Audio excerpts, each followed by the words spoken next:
This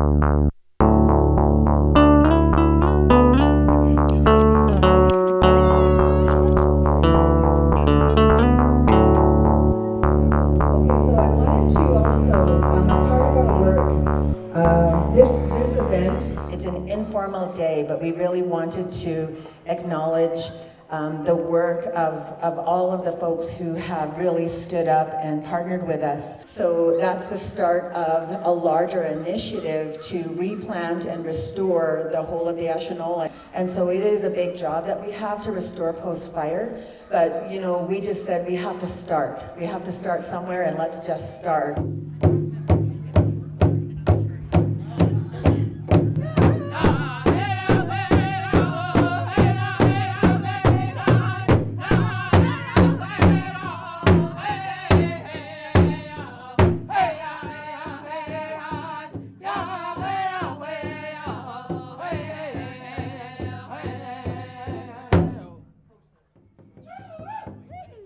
One of those things that we're looking to do is to measure biodiversity. What is a measurement of biodiversity? And one of those things is the sound of the land being restored. And historically, because of the fires that happened, some of those burnt really hot. There's just nothing left. It's burnt down to nothing. And so we're working with a group, Little Symphony, who's doing the recording, as well as Wakefield and a couple of other folks to begin to record what the sound of restoration looks like, what the sound of restoring biodiversity looks like. It's there, because then we can just, if we get lost or whatever, we can just convoy. Like what kind of noises or sounds are you guys looking for?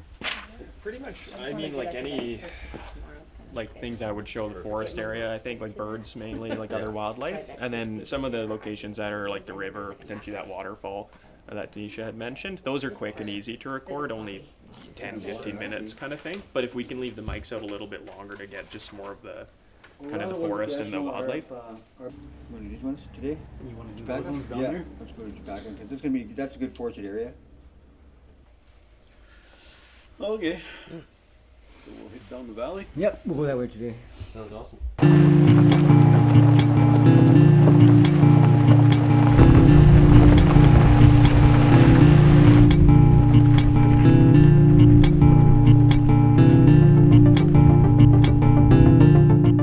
In my experiences with First Nations people, particularly in BC, there is such a deep appreciation for the land in which people live.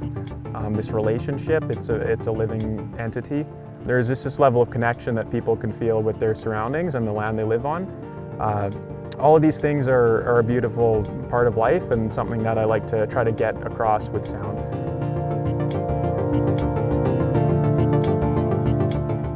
Some of these areas burn so hot that there's nothing there, and there's silence. The sound of non-biodiversity is silence. You might have wind or maybe a few sticks breaking, but then what does that sound like when it's built over time?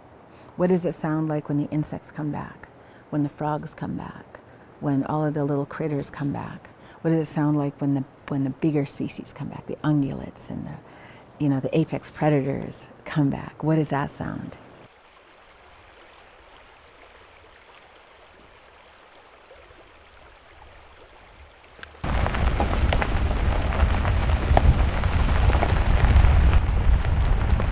It doesn't feel like work to me to be out here for a few days. It's been a lot of fun, frankly, and to be able to kind of share our strengths using music, using sound to help tell a story is a really nice way to have a partnership. So we're very grateful for that.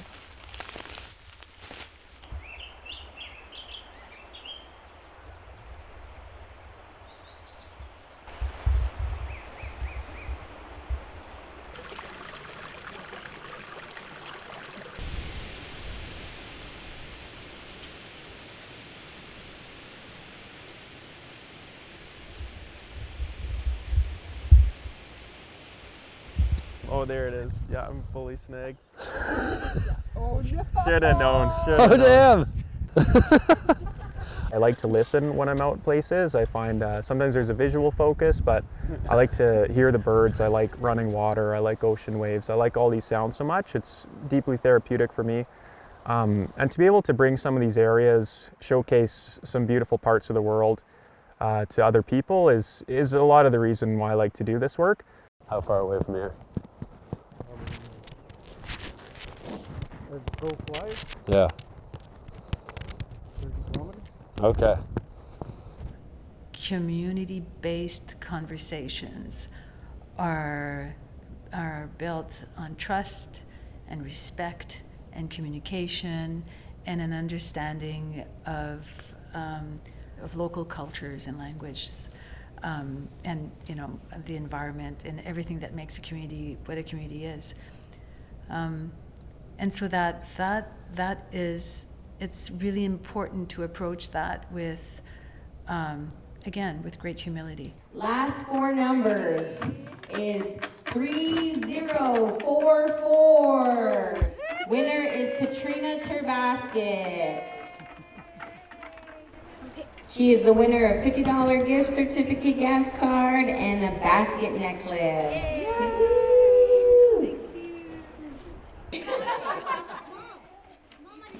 After I met Loren and the ladies at LSIB, I just kind of saw that there was some type of power there. Like, they had their minds together are so incredible, and they're just such a beautiful, energy to be around. And so after COP15, I kind of came up here a few times to just chat and catch up and ask them if there's anything I could do to help. There's so many impacts on the land here.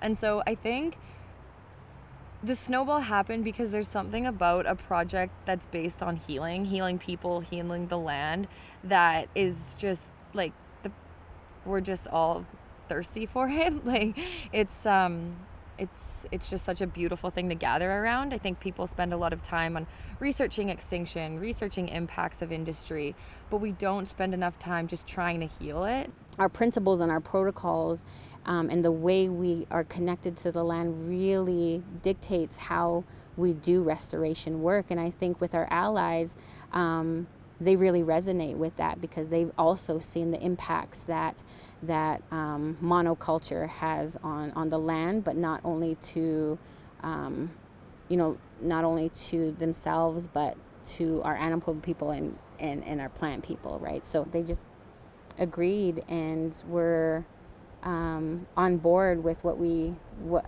our values that we see on the land and the restoration work. Okay, sounds good. The rose ones are the thorns. With the smaller leaves. Yeah. And where can they be planted? So the site is just down here. I think Julie was on. Smaller leaves? Yeah.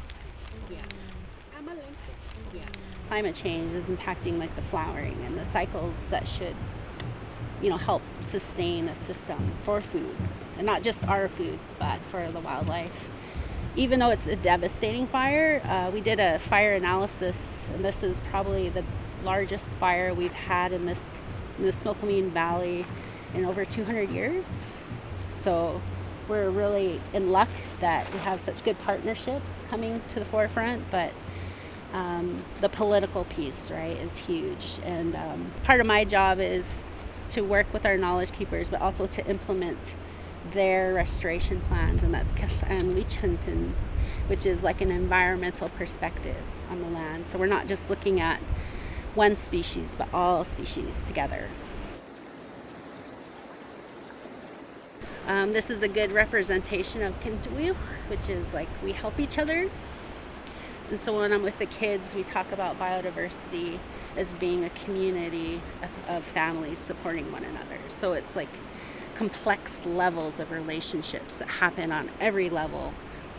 And just from our own perspective, we don't have all the answers. We need everybody to help one another. They're just like Super vibrant in here. Yeah. Should they all go together? No. That's just a bundle. So I can get one too. Oh yeah. Heck yeah.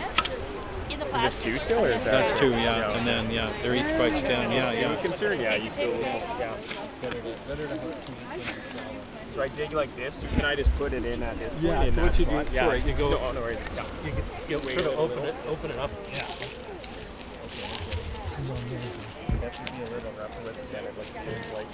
Oh, yeah, just as long as you're on the edge. Right, yeah, not Yeah, right.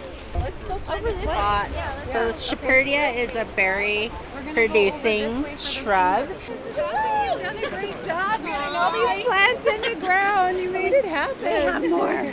The area here is so unique and important for species at risk. It's a pocket desert. Well, some people will. It's not technically a desert, it's like a pseudo-desert, but a lot of species that exist here exist nowhere else in Canada or the world. And so it's got this incredible importance to many different species. But also, so there's that restoration for species at risk, like grizzly bear, white bark pine, but then also restoration for indigenous food and medicine plants. Because as these landscapes change, as logging has its impact in mining and all of these different industries on the land, there's been a huge loss of ability to, harvest, hunt, these things that can sustain the community. And so it was kind of hand in hand, restore species at risk and restore indigenous food and medicine plants, and they go together. So that was sort of the main goal.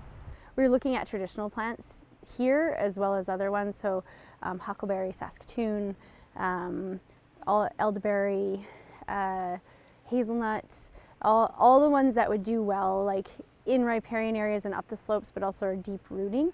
So, and it's better to do a combination because they tend to do better in groups. So we look at the forest landscape and what happens naturally with a forest that has not been tailored to forestry and fire suppression. So you see that natural understory growing with a different combination of species. And with the lower similkameen, they always have a companion plant. So we're not just using one plant and planting a whole area. We would be using a minimum of 2, but typically, like with this area, we have, I think, about 20 different species we're looking at for planting.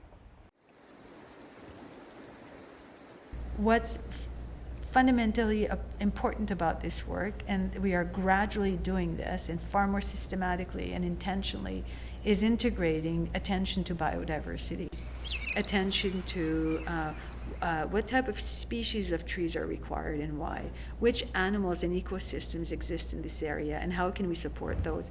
We're trying to pay far more attention to endangered species.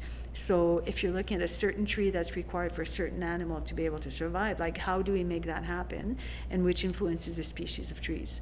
We're trying to look at riparian areas and how can we help prevent the erosion by planting the right bushes. It's not just the tree that you're planting, it's everything that you're trying to create around that tree.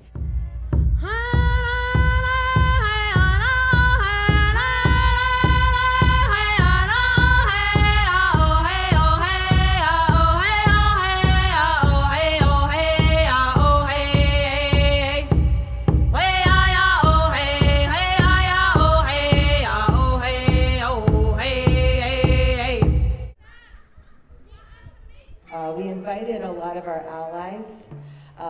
This is the start and the second stage of a replanting. In post-fire last year, after the big fires, we were really concerned about the land, so we began to partner with a number of groups, Corvidae, Caribou Carbon, Zanzibar, and others to do restoration in the Ashinola corridor. I just want to say thank you, Tree Canada, for all of you guys' support. We really appreciate it. These guys are really doing some good work for the land, the community, the earth. So give these guys a good round of applause for their helping the land.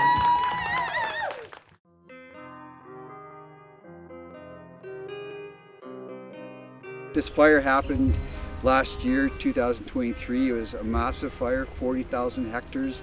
It burnt everything you see behind you and right at the cathedrals. And unfortunately, what we're standing in right now is the Lower Similkameen Indian Band's community forest, and it pretty much torched the entire forest. So we've come along with Caribou Carbon and funding from Tree Canada and 2 Billion Trees, and we're working with the band. We've come up with prescriptions and plans to reforest the most high priority areas. Today we're going to be planting the aspen in the water corridors, and then following years, next year we're going to do about 300,000 trees on the side with things like fir, yellow pine, huckleberries and others. Tree Canada, a national organization, has a singular and very, very important role. It's a convener as a national organization. So we convene local organizations, provincial organizations, we convene private sector partners, local, nonprofit, community partners, and our role is to bring all of these folks together. And our role is to help identify, look out and see what are the trends that we need to talk about.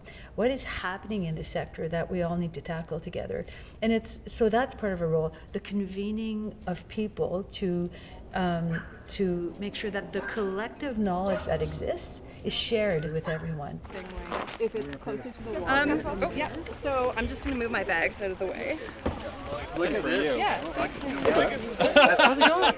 How's it going? That's picture worthy, Jack. This is great. And none popped out. We almost had a couple more. Yeah, you want to, by all means. You want to carry them up for me, for sure? How far we gotta go? Pardon? How far you gotta go? Oh, just up there. I mean, It's a little slick. I'm not opposed to it. Yeah, just watch your footing up there, though. Can you get by me there, or do you think there's enough space? This morning we were looking at planting aspen. There's no one else planting aspen. In the past, in the typical timber harvest land-based approach, it was more of a weed, right? And it actually wasn't an acceptable species for legal obligation, for example. These deciduous species, they grow quickly, especially in these riparian areas. They provide shade and an immediate, more biodiversity, but also shade and retention of water in these important systems. But because not many people have been doing it, we're just on the cutting edge of collecting the seed and growing them and getting them back in. And so we're going in, we're creating that slit, noticing that there's no water. This spot could be completely different than this rockier ground up here. It's wetter terrain, so we're going to use a different technique. But if you want to pass me a Yeah, how are those legs? Yeah, they're good.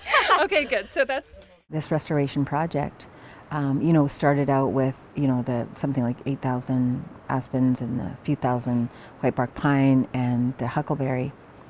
But then now we're planting 40,000, and our phase 2 and 3 is 800,000, and our goal is 10 million.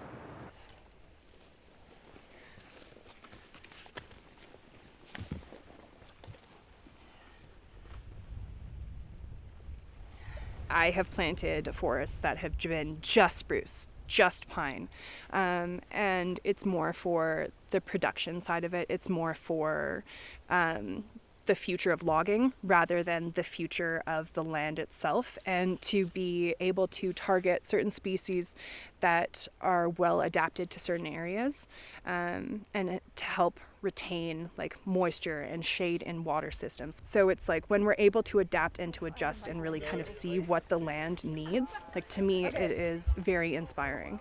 So I'm stoked. Oh, watch that wire. Okay. we're instituting an approach that's more to do with biodiversity and fire resilience, and also expressing Indigenous values back on the landscape. First Nations, over the last 10 or so years, through reconciliation and asserting rights and title, are taking more control of managing the land base, and that's been an opportunity for us to partner with them to express some of those needs, wishes, and back on the landscape. First Nations have been managing forests for 10,000 years or better, and in the last 200 years that was shut down, so you end up with mismanaged stands and heavy fire loading, and as a result you end up with fires that burned as aggressively as this one. So having people back on the land and hopefully reinstalling that stewardship is going to be key, because it's been shut down for the last, probably since contact, 200 years. It's very new. I'm still learning. I'm following Dan, one of the foresters, around, and it's been amazing watching hands-on professional planters come and do their thing and applying all of these things and hopefully making a better choice for for this area going forward. The orange boundary flag is what we are going to follow, and I will show you just my first line and just kind of how hard some of the trees are to spot, but what we're kind of going for. Okay. So this is one. I can pull it up. So what we want to kind of do is, see, that's kind of buried a little bit, right, which is kind of what we want. Right. So right here, we're looking for an obstacle. We're on the boundary here, which is always good for knowing where you're going. And so what you do is you crack it open, create a nice little slit with your shovel, and then I put it down. I could have shown you with a better plug. I want to years later look back and say, yes, I made the best effort I could for this watershed, for this forest here, because I grew up in it, grew up in this Ashinola Valley. You know, it's been a big part of my life here.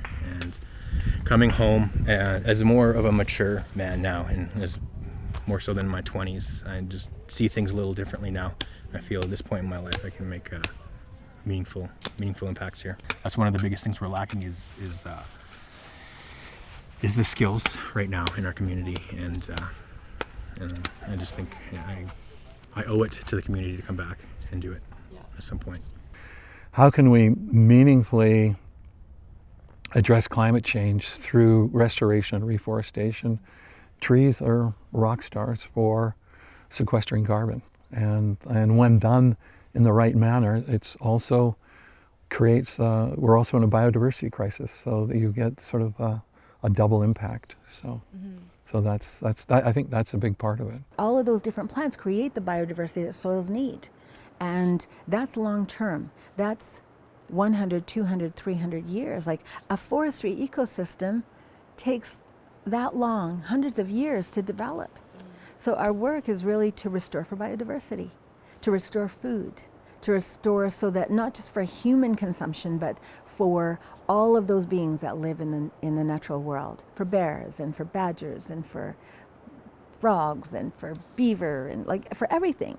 We see the impact of climate change, and it's so hard to know what is our job, what is our role, what can we do? And I think that hope is something that we need to talk about more often. I think that when we look at where we are, we need to look at where we want to be, and then just get things going to go where we want to be. We share this land, and how do we change the current thinking? And I think for the most part, people understand it, but they're like, oh, I'm just one person, I can't make that change. And we're like, no. We've got a team of 5. We're making the change. We have to.